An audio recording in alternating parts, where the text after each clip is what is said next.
Hey, and welcome everyone. Thanks for coming to the Joomla Chat conference. I'm Steve Burge, and I'm your host for this event.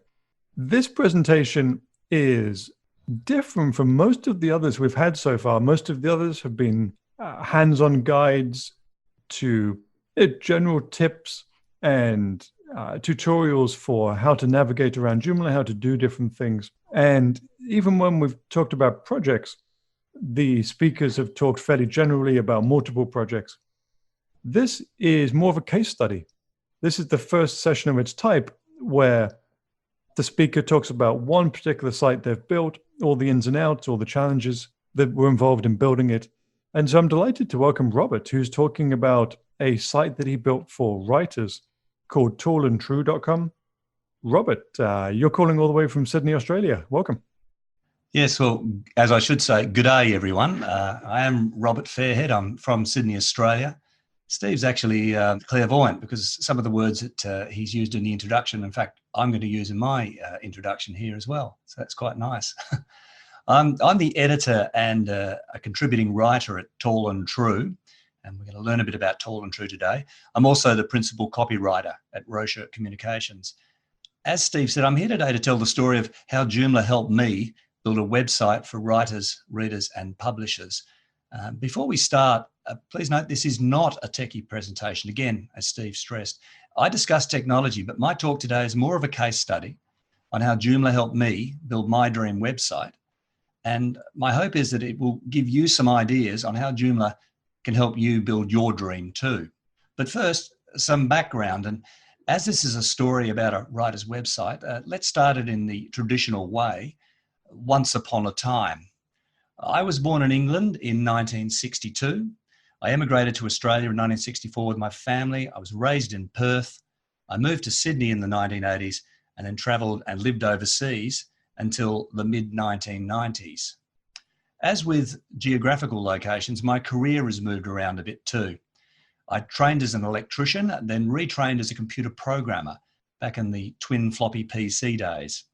I've had a stint in sales and marketing, moved back into software consulting and website building, and now my focus is copywriting and dog training, but more of that later. My hobbies include reading and writing, as you'd expect, walking my dog, and watching the Aussie Rules footy team, the Sydney Swans, with my teenage son. If I met you on an elevator, then my personal pitch would be, I'm a middle-aged dad and dog owner. I mentioned reading and writing among my hobbies, and both of these I've loved since I was a young boy.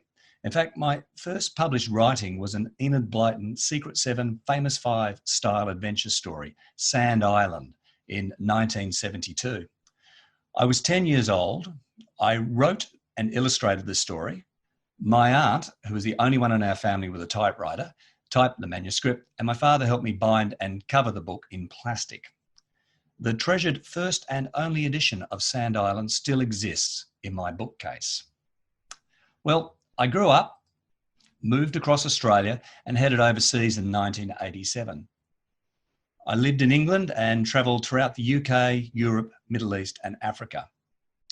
England and my travels inspired my writing.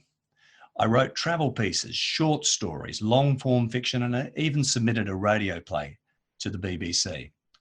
I had some encouraging feedback, such as from the Ian St. James Short Story Awards in 1992. And I'll just read it to you in case it's a little difficult on the screen. This is excellent, well-drawn characters, convincing dialogue and fast-moving plot. Pass forward for our next round of judging. But none of my writing made it past the second round of judging in competitions, nor was it published in magazines or played on the BBC.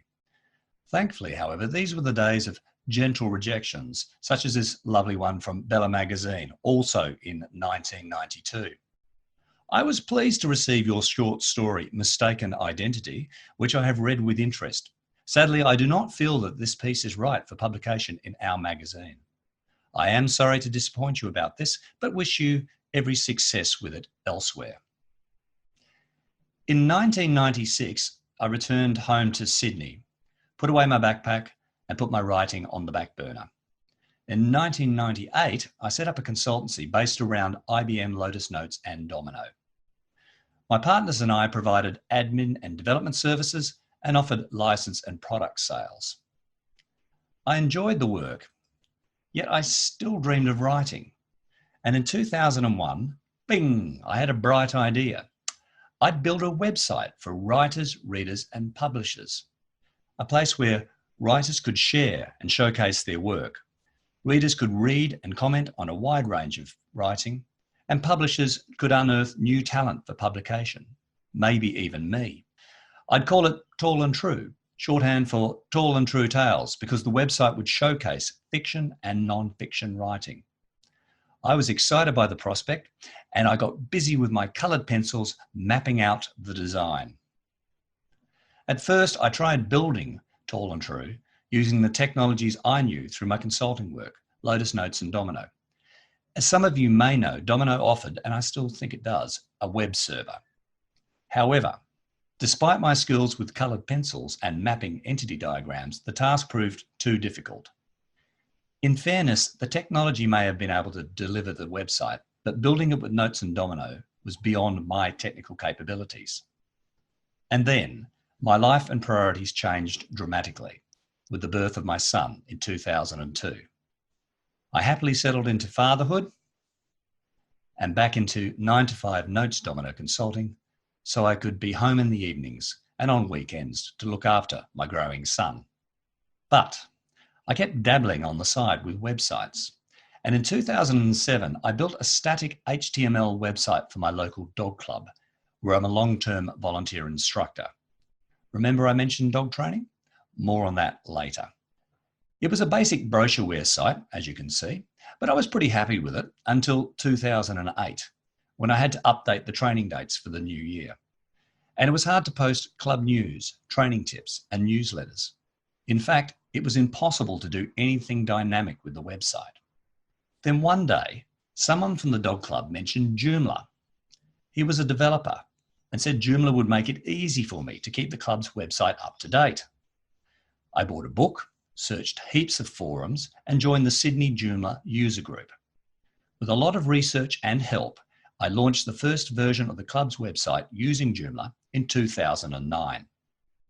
Since then, there have been 2 further releases, and the website has become a major communication tool for the dog club. Joomla proved a steep but successful learning curve, as I recounted at Joomla Days Sydney in 2009.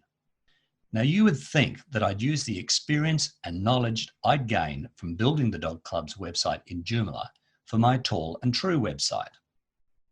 But I got sidetracked building my blog, and WordPress was much simpler to use for this purpose. And because I became familiar with WordPress, I was tempted to use it for Tall and True.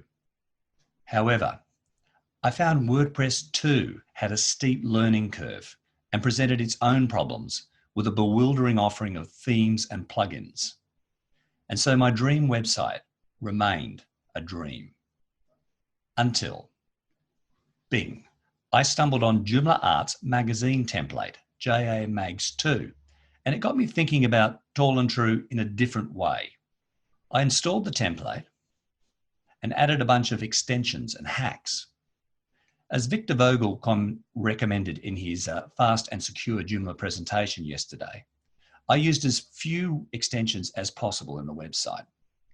They included a Keeper Backup and Admin Tools, Articles Anywhere by Regular Labs, Discuss Comments by JoomlaWorks, JCE Editor Pro, JCH Optimize Pro, Jotcache, RS Form Pro, and SH404 Ceph. As a side note, I'd just like to say I pay annual subscriptions for the template and for all of the extensions. You can use free versions of most of them, but you won't get pro features and full support. And it doesn't reward the developer, which I feel is important. I also made some custom CSS tweaks and code hacks, for example, in the search and pagination functionality for the website.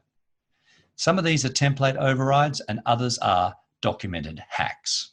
Finally, 16 years after my bright idea, I launched Tall and True in 2017, fittingly at the monthly Sydney Joomla user group meeting.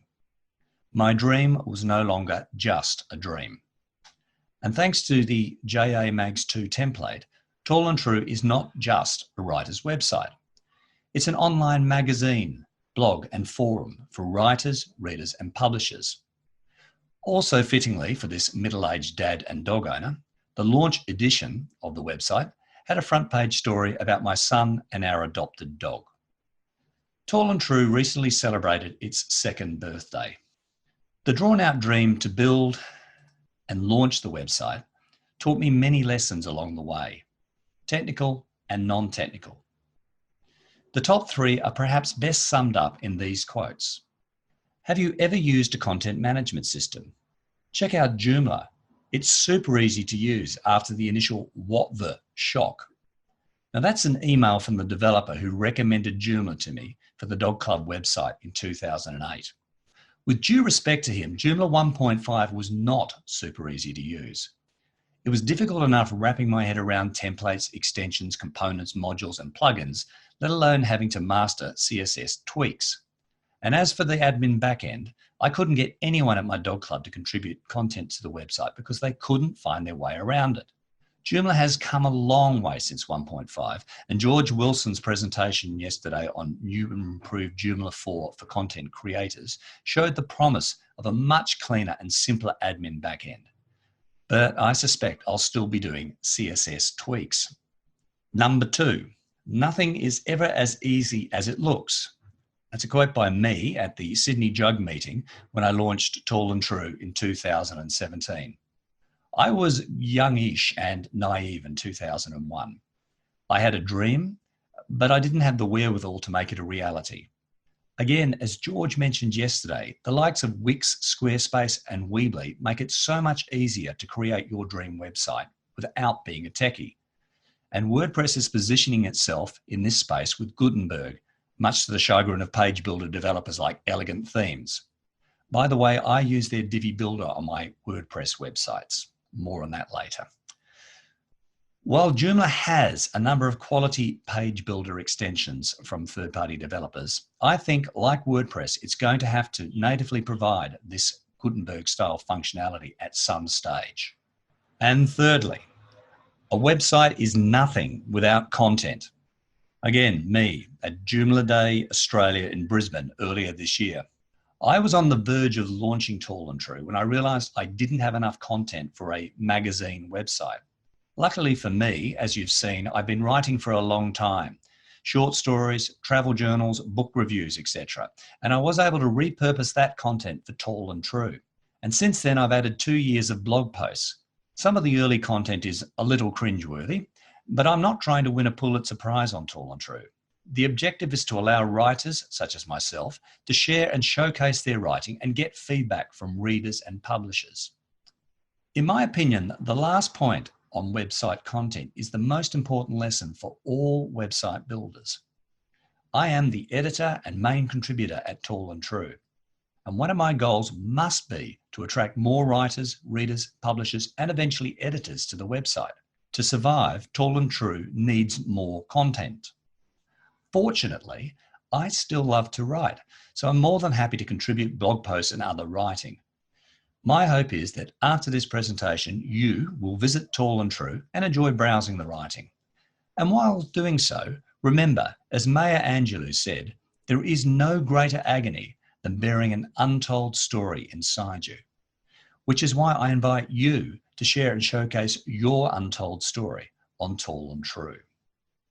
If you would like to contact me or have any questions, my details are up on the screen, plus a photo of me this morning preparing for the presentation. You can get me there on Twitter, Facebook, email. There's my blog, robertfairhead.com. And if you're interested in what I do in the copywriting space, you can visit me at Rocher Communications. And remember, I mentioned dog training. Well, I set up another sideline business earlier this year, Robert's Responsible Dog Training. Please feel free to visit the website for tips and blog posts about dog training. And please note, these websites are WordPress based. Sorry, but I can assure you my local dog clubs and the Tall and True website are both Joomla. The slides for my presentation will be available shortly from SlideShare. Finally, I'd like to thank everyone for logging into this presentation. Without audience interaction, it has been shorter and sweeter than I'd envisaged, but I hope you all got something from it.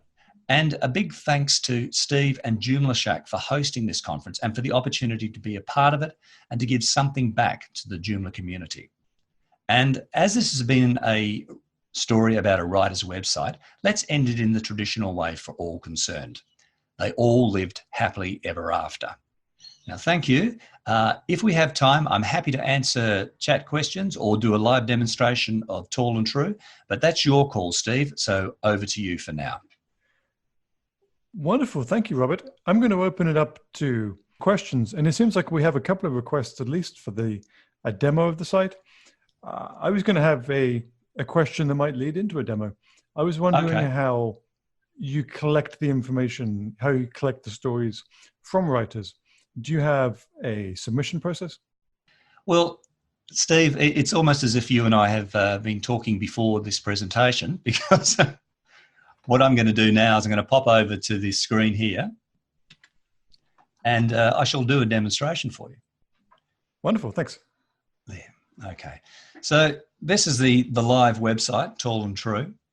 Just a little bit of background. As you can see, you come into the front screen, and what I do is I have a featured section on the front screen with writing from different categories. There are a lot of it's blog, but also some fiction down here, microfiction. And then as you scroll down that screen, you'll get the different main categories: fiction, non-fiction, and also a reviews section, because I've written a lot of book reviews and so forth, and I found that was quite handy for reviews of books and films and so on. And in these sections, you're able to share your fiction at any point. You can also access these along the top. We've got fiction here, and within the broad range of fiction, there's subcategories of different types of fiction, also different types of non-fiction and so forth. You can go straight to the blog if you wish to read more regular content that's delivered specifically by myself.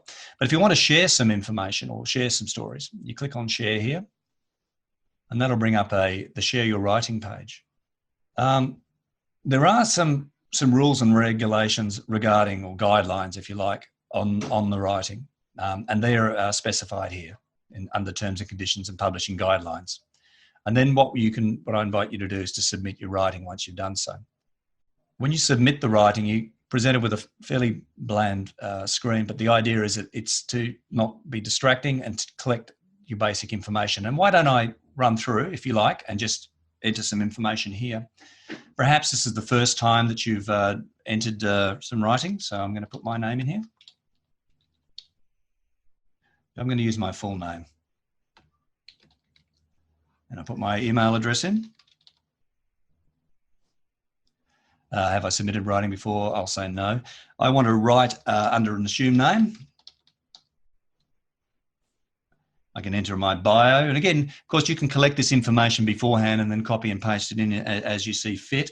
So I'm just going to put in a fairly simple one.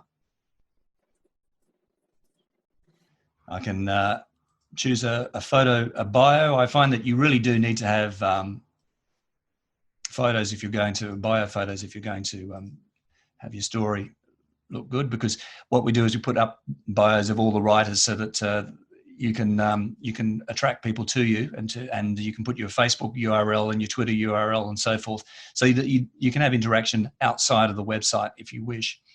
I can leave that for now. I'm going to give myself, this is a title I prepared earlier on. Signing the Cat in the Trunk. We choose our genre. It's fiction. Subgenre, children's fiction. You can put up excerpts and work in progress if you want to attract publishers or attract comment. That's a good idea if you want to perhaps get some comment from people as to how you're developing with your writing. And we do ask you to put in what age this is suitable for, because that comes up in the writing. You'll see shortly that there's a sort of an age guideline so that people can get a bit of a feeling for whether the material is suitable for them or not. And as for the date written, I'll just put in today. I'm just going to put a very quick bio in here, or an overview of what the story is. This would appear, this is like a teaser, if you like. I assure you the story is a little more exciting than that. I think that for every story or every bit of writing that you do, you should have a nice picture. You can, if you want, just put straight text version in. So you can type your copy and paste in your straight text version. Or you can go in and get a PDF. You can upload a PDF copy. There you go. And then you can put some editing notes into the editor if you wish, and how you might like to have your material organized. And then once we check these various lists there, and prove that we're not a robot, we can submit it. And we'll just wait for that to come up. So what will happen now is that writing submission will go through to an editor, at the moment to me, and also a copy of it will go through to yourself so that you can see what it looks like. And then what will happen is we'll format up the story. We would expect you to have done simple things like run spell checking and so forth on it. So we're not going to accept stuff that's full of typos and grammatical errors and so on, because otherwise, we'll be doing the editing the whole time, but we'll come back and give you some guidelines. And then if I go back to this share, this is what it'll look like when it's up and running. I've got an example here. And funnily enough, it's the cat in the trunk. What we suggest people do with their writing, if it's short microfiction type writing, then one page is generally okay. But if it's a longer form thing, then we tend to suggest that you chop it up into different pages, different chapters and so forth, different sections to make it a little more interesting. And this is an example here, by the way, of some of the tweaks I had to do with the pagination so that I could have pagination at the top of the screen and down the bottom as well. And that also is a little indication there of the different classifications for ages. There are, among the guidelines that are up here, examples on the classifications so that we can have a good idea of who we're pitching our writing to. Okay, Steve? Oh, yeah, thank you. For those of you guys in the chat, are there other features of the site that you'd like Robert to demo for you? Okay, from Dorothy, how do people comment on the material on the site? Yeah, thank you, Dorothy. That's a great question. So let's say I'll go to a piece of some fiction here. It's a little bit of microfiction I wrote a little while ago. And if we come down the bottom here, I'm using Discus comments, which I use across a number of websites and seems to work quite well, especially the shorthand way of being able to upvote and so forth. So that's how that happens. Then that information will come through to, again, the editor. We can have a look. Some people might, for instance, be upset by some content, or there may be some plagiarism. That hasn't happened yet. But if that were the case, then they can be raised there and we can do something about sorting that out. Might just point out too, a lot of the images that I use on the site are from Pixabay. They have free images there, but don't require attribution, although they've recently asked that links are provided back to the supplier of the image and I've done so because I, again, like Joomla, I like to give back, and I think that, but certainly that's a good place there to get your images. And this is an example here. Sorry, I'll just scroll down again. Beg your pardon. It's an example where here I am as the writer, and I've got my information there, and I can click on myself. This is using Articles Anywhere to embed that article, and we can see a little bit more information about me. We can find out where we can look at how to contact them through mail, through Facebook, Twitter and the website, and also some of the writing that I've got on Tall and True. So that's a sort of bio that you'd expect to see about the writers. And it provides a way of people contacting them. Any more questions? Yeah, we do have another question. Yes. In fact, they're coming in thick and fast now. First question. Excellent. What are you looking for in a Joomla template? Do you find that you often have to end up discarding a lot of the features if the template is too busy? You know, that's a good question, because going back to the presentation, that really was a light bulb moment when I found JA Mags 2, and I had looked for a long time at a whole range of templates, and I commented, I think, on WordPress, the bewildering array of themes, and I'd say the same is true of Joomla. What I look for in a template is, especially when you look at frameworks, you've got to use a framework that you're familiar with. I found as I've got older, now my middle age, that I can't be across everything. I can't be across all the different frameworks there are. So I had to settle on a framework first and foremost, I think. And I ended up settling on Joomla Arts T3. And I did that because I used their template for the Dog Club website. So I did learn something from all those years of doing the Dog Club's website. I got familiar with using the T3 framework. And so when I was doing, when I wanted to do Tall and True, and when I realized that, no, I can't do it in WordPress, I'm going to have to do this back in Joomla, I needed to settle on a particular framework first and foremost. Do I need to discard a lot of the functionality? I've had to discard or hack some of that functionality in this particular template. The search functionality, for instance, I needed to use Smart Search because there are features that I would dearly love to see in Joomla, and they may be coming in Joomla 4. I really hope they are, but I wanted to be able to list all of my writing by author and so forth in a fairly reasonable way. And I couldn't find ways of doing it. I could buy plugins and extensions and so forth that almost did it, but didn't quite do it. So I needed to end up using the Smart Search, and the search functionality up here didn't in fact use Smart Search. It used the basic search functionality. So again, there was some hacks that I had to do there. The fortunate thing is a lot of it I've been able to do through CSS. And so I've become more technical as it's gone on, having to do so, having to understand how to get things to work in a particular way. I would dearly love to be able to find a template off the shelf where I wouldn't have to do any of this. And maybe if I had sort of a page builder, theme builder, or template builder type thing, then I could get around that as well. But again, I found the JA Mags 2 template for me, that magazine template, and I'd looked at a few before, it really did what I wanted it to do in the way it grouped things together.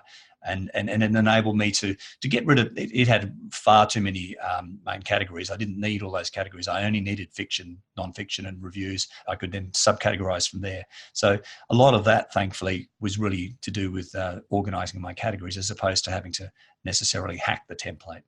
I hope that answers the question for you. That was great. Thanks. Question from Dorothy again. How do you market or advertise the site? Yeah, another good question, Dorothy. Not as well as I need to. I have a following on Twitter. So I've used social media a lot, Twitter, Facebook ads and so forth. I've had limited success with that. I've tried to increase the SEO. I do presentations such as this to make people aware that it's there and so forth. It is a difficult thing to get across. I thought and still think that Twitter was probably the best place for me to do the broad-based marketing insofar as there are a lot of authors and writers and so forth out there on Twitter. But it's a matter of getting hold of them. It's a matter of, I suspect some people feel that, oh dear, I'm going to lose my copyright if I put it up on your website, or, oh, I could do this myself anyway. Maybe they could put up their own material on a blog and so forth, but then they've got to go through the whole kit and caboodle of promoting it in the way that I've had to do so as well. And they're wrong, but you remain the owner of the copyright. It's not. I'm not taking that away. Just on the Facebook side of things, I just wanted to touch on something I did. It's not sitting at the top, unfortunately, but recently on Facebook, and probably with this particular blog post here, I came unstuck with wouldn't allow me to do an ad. And this was a post I'd written a while ago about a book called Stark by Ben Elton. And in it, he was talking, it was a very early eco novel, and he was talking about climate change and so forth. And this was back in the 1980s. And I'd met Ben Elton recently, and he signed my old book. And I did a blog post on this. Well, Facebook came back and said, you've got to prove who you are. We can't allow you just to do the ads unless you're an authentic person, and so forth. And I thought that was quite funny, given all the kerfuffle over the ads, the Facebook ads, and the interference in various election processes. And I think, again, I'd probably come up with the same problem if I tried to do a Facebook ad based on my latest blog post on Kurd Friends in the Mountain. They'd probably see this as being some sort of political statement, when in fact it's a blog post about travels that I did in the Kurdish Turkey back in the 1990s. So it is a tricky thing. It's a tricky thing to try and get the story around. I hope it kind of word of mouth will help. And Dorothy, by all means, you're welcome to put something up there and then tell your friends about it, and maybe they might want to write as well. Hope that answers the question as well. Cool, thanks. Question from Dolma. The question is, as a non-programmer, what is the most difficult or annoying task you have to perform while maintaining your site? Yeah, and again, a very good question. And for that, I might zip down here to a particular post that I did. Let's go into this one here. The most annoying task is getting it to do things like this. So this is a post that I did at the end of 2018 on the books that I'd read during the year. And organizing the books or the actual page, the writing in this way, formatting it in this way is out of the box not so easy to do with Joomla. I have to use CSS for it. And so what I've had to do is I'd actually done this blog post on my WordPress website where I have a bit more functionality in the way that I can do things because it is a page builder using Divi. So I had a look at how it was organizing things with CSS and I implemented that here on this site. So I've had to put CSS classes and so forth. As a non-programmer, that is the most difficult part of what I have to do. Now I've got the rest of the framework working right. If it's presentation that I need to sort out, that is the difficult part. And again, going back to George's presentation yesterday on the admin back end, I like it. It looks nice and clean and easy to get to the articles and so forth, which is what's important. But once you're in the articles, you need to be able to format your content as well. And you need to be able to format it in a way that is WYSIWYG, if you like. That's a grand old term, but so that you can see what you're going to view on the screen. This, of course, in the article doesn't look anything like it does on the screen. It looks very different. I'm comfortable with it because I've been working in it for a while. As a non-programmer, that to me would be the most difficult thing. If you're a straight writer, you want to format your content on my website at the moment or on Tall and True at the moment, you would find that a little challenging, shall we say. And certainly there's a lot of joy in once you've taken up the challenge and you've beaten it and you're able to present your content in an attractive way. But that's the difficult part. That would be the one that I'd say is the most challenging for me. SD has a couple of questions about promotion. Have you cross-posted your reviews on Goodreads? And also, have you connected with, and this is going to test my word mangling, have you connected with NaNoWriMo? I am aware of NaNoWriMo, and I am up on Goodreads because I wrote the foreword for a book, the Mini Style Guide, and the person who wrote that book created an account for me on Goodreads. Those are good ideas, and thank you very much for them because I've jotted them down. I think, again, that in terms of promoting the site, it's the social media. I do a bit of cross promotion in terms of I will put posts up on my Twitter accounts. I've got 2 Twitter accounts that I use for this. One is my personal one, Tall and True, and then I have Tall and True Web. And I'll post things from various book publishers and so forth and authors and so on. So I've touched base with them. And if I've written a review about someone's book, I'll let them know that I've written a review about their book. And then they tend to share that review and that sort of gets the story out a bit as well. That's worked quite well. I know a lot of people, I just touch on Twitter for a second. I know a lot of people have take issue with it. It can be a nasty place to be. And I know people will walk away from it. I go to it in 2 ways. I do post personal views and my political colours and so forth will come through in those personal views. But I also have a hat where I put on, and it's just to do with the writing. And not necessarily just to plug my own writing, but to plug someone else's writing as well. There's someone who does a lot of blog posts on Vietnam veterans, for instance, and I've had a great interest in the Vietnam War since I was a kid, and I'm forever sharing his posts. So I think Twitter's it can be a good place, and in the same way as Facebook can be a good place as well.